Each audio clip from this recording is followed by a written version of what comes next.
मैं डॉक्टर अमित भटनागर पंतनगर कृषि विश्वविद्यालय में प्रोफेसर के पद पर कार्यरत हूं और अपने इस चैनल के माध्यम से मैं किसान भाइयों को सही जानकारी देने का प्रयास कर रहा हूं ताकि उनको सही और प्रामाणिक जानकारी मिल सके और उसका वो लाभ अपनी खेती में ले सकें। मैं अपने रिसर्च फील्ड में हूं, जहां हम लोग रिसर्च करते हैं। कई सालों से हम रिसर्च कर रहे हैं और इसमें हम कई प्रकार के अनुसंधान कार्य करते हैं और उसके परिणामों को हम किसानों तक पहुंचाने की कोशिश करते हैं। आज जो मैं ये बात करना चाह रहा हूं वो ये है कि पोटेशियम का उपयोग कितना जरूरी है। मैं कई बार ये बता चुका हूं ये बात कि किसी भी फसल के लिए, किसी भी पौधे के लिए 17 तत्व बहुत आवश्यक होते हैं, जिसमें कुछ की बहुत ज्यादा जरूरत है, कुछ की कम जरूरत है। जो जरूरत वाले तत्व जिनकी ज्यादा जरूरत है वो है नाइट्रोजन, फास्फोरस, पोटेशियम, जिनकी खाद आती है, उर्वरक, बहुत सारे उर्वरक आते हैं। लेकिन अक्सर हम क्या करते हैं कि हम नाइट्रोजन जैसे यूरिया पे बहुत ज्यादा ध्यान देते हैं या डीएपी पे बहुत ज्यादा ध्यान देते हैं। डीएपी में नाइट्रोजन फास्फोरस दोनों है, या हम एसएसपी खाद देते हैं जिसमें फास्फोरस है। और हम अक्सर पोटेशियम के प्रयोग को या तो बहुत कम करते हैं या करते ही नहीं है। और पोटेशियम का जो अवशोषण है बहुत ज्यादा होता है फसल में, और ये पोटेशियम बहुत जरूरी है। इसके लिए मैंने कई लेक्चर्स डाल रखे हैं, उसको आप देख सकते हैं, प्लेलिस्ट में है। हालांकि कुछ लेक्चर इंग्लिश में है लेकिन कुछ हिंदी में भी हैं, आप देख सकते हैं। तो आज मैं ये बताने की कोशिश कर रहा हूं कि पोटेशियम का फसल पे क्या प्रभाव होता है। सबसे पहले आपको समझना होगा पोटेशियम का काम क्या है। देखिए, जो नाइट्रोजन का काम है वो पौधों की पत्तियां बढ़ाना है, उसकी लंबाई बढ़ाना है, और जो फास्फोरस का काम है उसकी जड़ों को बढ़ाना है। ये मुख्य काम होते हैं और इसका प्रभाव भी हमें नजर आता है। जब नाइट्रोजन डालते हैं तुरंत पत्तियां निकलने लगती है, लंबाई बढ़ जाती है, इसके अंदर जो क्लोरोफिल हरे रंग का है वो बन जाता है, उससे फोटोसिंथेसिस ज्यादा होती है, प्रकाश संश्लेषण। अब ये जो सारे काम होते हैं, चाहे नाइट्रोजन के हैं, फास्फोरस के हैं, या सल्फर के, गंधक के हैं, चाहे लोहे के हैं, कॉपर के हैं, जिंक के हैं, इन सबको काम करने के लिए एक एंजाइम की जरूरत होती है और उस एंजाइम को जो बढ़ाता है वो पोटेशियम है। तो बिना पोटेशियम के जो इसके अंदर क्रियाएं हो रही हैं वो नहीं हो पाती। मतलब पोटेशियम जो है इनके अंदर की होने वाली क्रियाओं को बढ़ा देता है। अगर प्रकाश संश्लेषण हो रहा है तो उसको बढ़ा देगा, पत्तियां बढ़ रही हैं तो उनका बढ़ाने का काम करेगा। एक तरह से ये जितनी भी प्रक्रियाएं हैं उनको तेज करता है पोटेशियम। और जब पोटेशियम की कमी होती है तो ये प्रक्रियाएं कम हो जाती है। अब नाइट्रोजन से प्रोटीन बनेगी, पोटेशियम नहीं है तो प्रोटीन कम बनेगी। फास्फोरस जड़ों को बढ़ा रही है, पोटेशियम नहीं है तो फिर फास्फोरस अपना काम नहीं कर पाएगी। एक हम ये कह सकते हैं पोटेशियम पौधे के अंदर जितने तत्व उन सबका दोस्त है, और वो अपनी दोस्ती से उन लोगों को, उन तत्वों को, काम को बढ़ाता है। ये एक ऐसी दोस्ती रखता है जो दूसरे के तत्वों के काम को बढ़ाता है। तो अगर पोटेशियम की कमी होगी तो दूसरे तत्व अपना अच्छा ढंग से काम नहीं कर पाएंगे। तो इसलिए पोटेशियम डालना जरूरी है कि दूसरे तत्व अपना काम सही ढंग से कर सकें।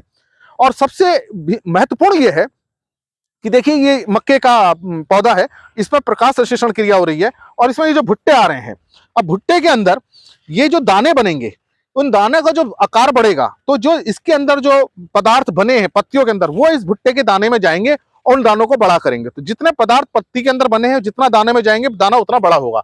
और इसको ले जाने का काम कौन करता है? पोटेशियम। जिस फसल में हम पोटेशियम का प्रयोग करते हैं उसके दाने बड़े हो जाते हैं, चाहे ये मक्का है, चाहे धान है, चाहे गेहूं है।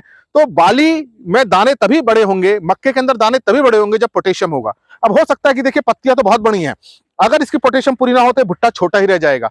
हमें देखने में पौधा अच्छा लग रहा है, पत्तियां अच्छी हैं, पत्तियां चौड़ी हैं, रंग भी अच्छा है, जड़ें भी अच्छी हो रही हैं, लेकिन हम देख रहे हैं कि भुट्टे का दाना छोटा रह जा रहा है, भुट्टे छोटे रह जा रहे हैं। उसका कारण यह है क्योंकि उसके अंदर जो पदार्थ बने हैं वो दाने तक नहीं पहुंच पा रहे। तो जो इनको दानों को पहुंचाने का काम कौन करता है? पोटेशियम करता है। इसलिए पोटेशियम का होना बहुत जरूरी है। ये दो महत्वपूर्ण काम मैंने बताए, एक तो सभी तत्व जितने हैं उनके काम को बढ़ाता है, दूसरा जो ये सूक्ष्म पदार्थ बने हैं, फोटोसिंथेसिस बने हैं जिसको इंग्लिश में हम कहते हैं, उसको भुट्टे के दानों तक ले जाने का काम कौन करता है? पोटेशियम करता है। गेहूं के दानों का साइज बढ़ता है तो पोटेशियम से बढ़ता है, धान का साइज बढ़ता है पोटेशियम से बढ़ता है। इसी तरह से जो दूसरी फसलें हैं उनमें जो दाने बढ़ते हैं वो किससे बढ़ते हैं? पोटेशियम से बढ़ते हैं। तो पोटेशियम का प्रयोग बहुत जरूरी है और हम इस प्रयोग को भूल जाते हैं। इसके मैंने कई लेक्चर्स डाल रखे हैं, पोटेशियम को कितना डालना है। जनरली हम इन फसलों के लिए 40 किलोग्राम प्रति हेक्टर डालते हैं, मतलब कि 16 किलोग्राम प्रति एकड़ इसकी मात्रा आती है। इसके लिए हम म्यूरेट ऑफ पोटाश उर्वरक का प्रयोग करते हैं। आज मैं अपने खेत में आपको दिखाना चाह रहा हूं, हम यहाँ जो अनुसंधान काम कर रहे हैं, हमने पोटेशियम डाला है, 100% डाला है, 50% डाला है, 75% डाला है, जो रिकमेंडेड है। मतलब 40 का हमने 75, 30 किलो डाला है। 40 किलो तो डाला है जो फसल को चाहिए, 30 किलोग्राम प्रति हेक्टर भी डाला है और 20 किलोग्राम प्रति हेक्टर भी डाला है। तो ये जो फसल है इसमें हमने पोटेशियम पूरा डाला है। और आप ये जो फसल पीछे देख रहे हैं इसमें हमने पोटेशियम कम डाला है।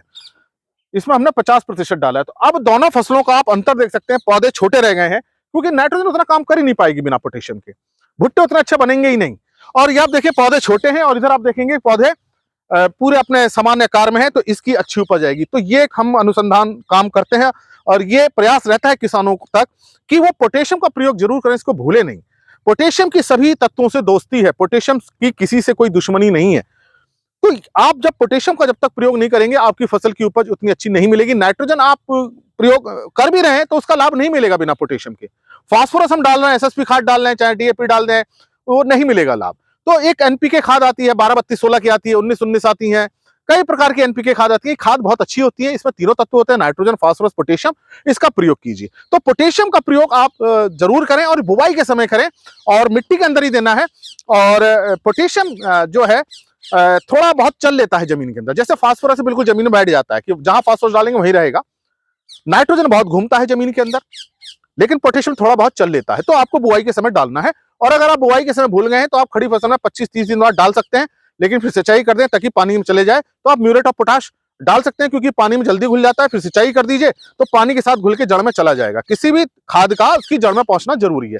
अगर आप भूल गए हैं कोई बात नहीं, आप डाल दीजिए, लेकिन फूल आने से पहले ये काम कर दीजिए। अगर फूल आ जाते हैं, बाली बनने लगती है, तो फिर जड़ें अवशोषण उसके बाद करना बंद कर देती हैं सामान्यतः।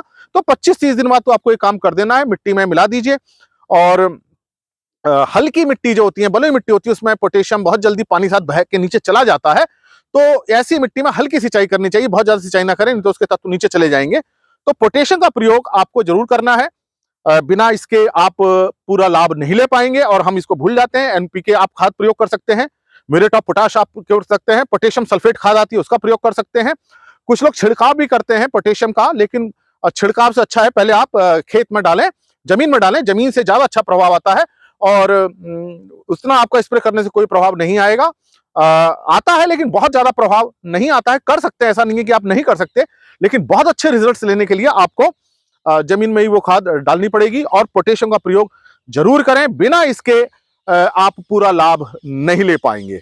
तो मैंने पहले ही बताया है कि इसकी हर तत्व से दोस्ती है, चाहे नाइट्रोजन है, चाहे फास्फोरस है, चाहे गंधक है, चाहे आयरन है, जिंक है, कॉपर है, सबका पौधे के अंदर अपना अपना एक काम होता है और उस काम को बढ़ाने का काम ये पोटेशियम करता है।